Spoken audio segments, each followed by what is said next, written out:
remember when I was just in college and my mother said, "Don't tell everybody your business, girl. Everybody's not your friend." I took that to heart.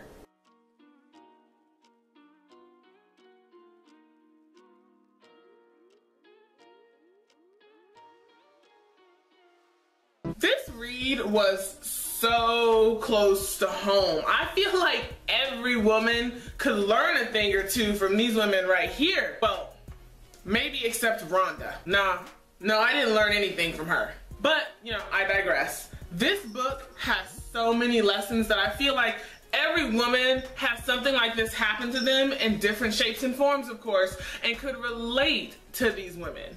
If you don't learn a thing from this book, I don't know what you were reading, but it wasn't this book. The book of the week is Secrets of a Kept Woman, and you are about to get up close and personal. So let's meet some of these characters. Shayla was very timid and too naive, even in her grown-up stage. She was just depending way too much on just love to get her through. At a young age, she had her life together and her future mapped out to a T. Till she met Titus, and then I was like, yay! Oh no.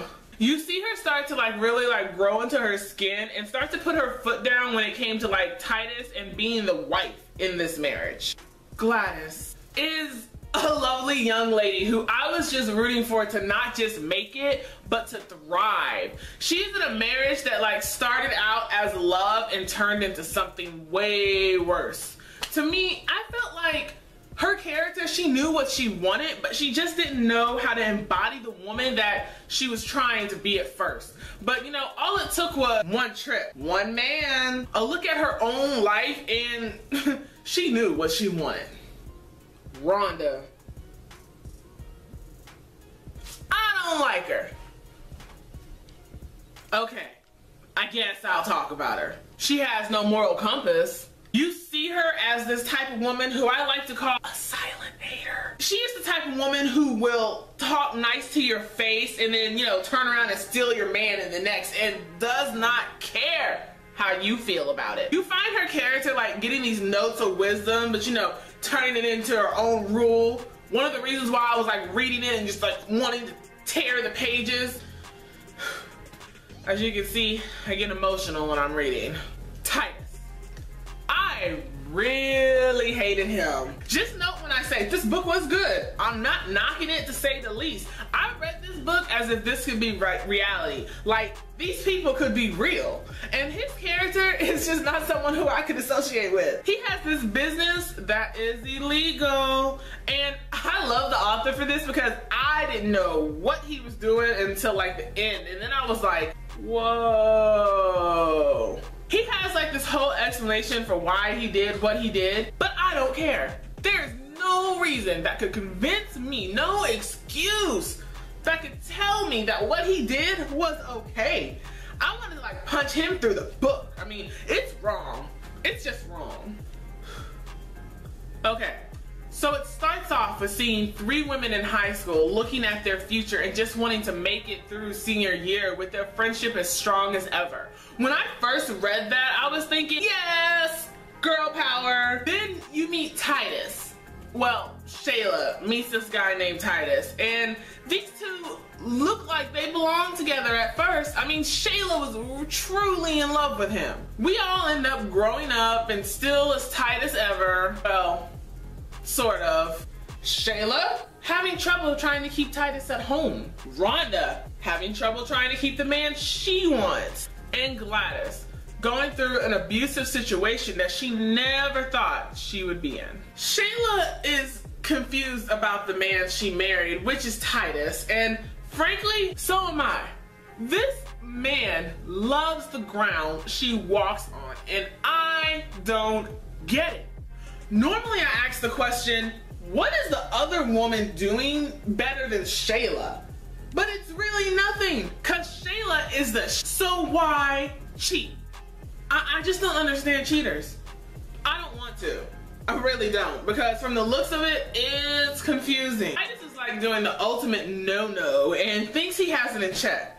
Just so you know, he doesn't. 1 minute, he's committed to Shayla and giving me all the reasons why he's staying with her. And then the next minute, he's like running around doing the ultimate betrayal. Gladys's marriage is not doing so well either. And she finally, you know, and I wanted to punch James through the book for her. She finally finds some strength and leaves him for a small vacation with some college friends. Meanwhile, you know, I'm ready to like throw Rhonda in a river. I am not a violent person. And the author was right.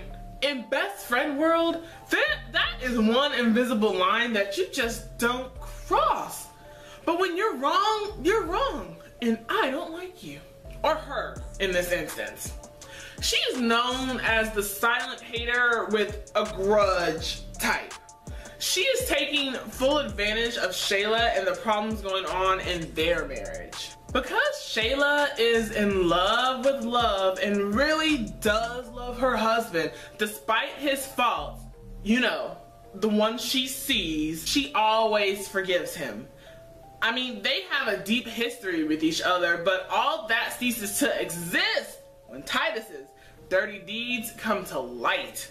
And I was scared of Shayla for a little bit, because instead of blowing up their little secret, she keeps it to herself for like the right moment.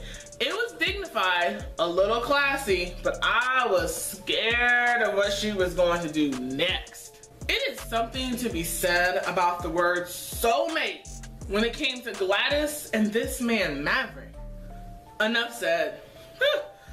Woo. Man, Shayla finally puts her foot down and demands more from Titus, and she does this with the strength of knowing that she deserves more, and the fact that she is keeping one hell of a secret. The girls finally make time for all three of them to sit together, and as much as Shayla doesn't want this, she goes and hears about Gladys and her meeting with Maverick.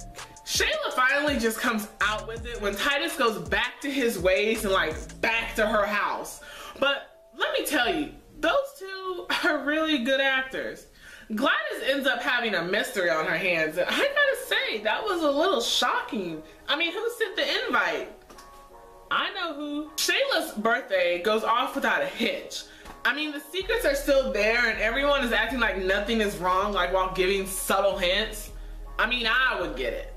Then everything like goes straight south. And then the unthinkable happens, and man, I can't even say it, but it happens. The book kind of goes everywhere for a good minute as far as like place, and you have to give it a while to wrap your mind around it, okay? It's like, okay, 11 years later, now in Shayla's place, then New York, now we're in Florida, now we're at the doctor's office. Okay, back to Shayla's place. I found myself having to take like mental notes of like past chapters. It was fun times. Overall, this book is really good. And before you just place this on your shelf, she has another book.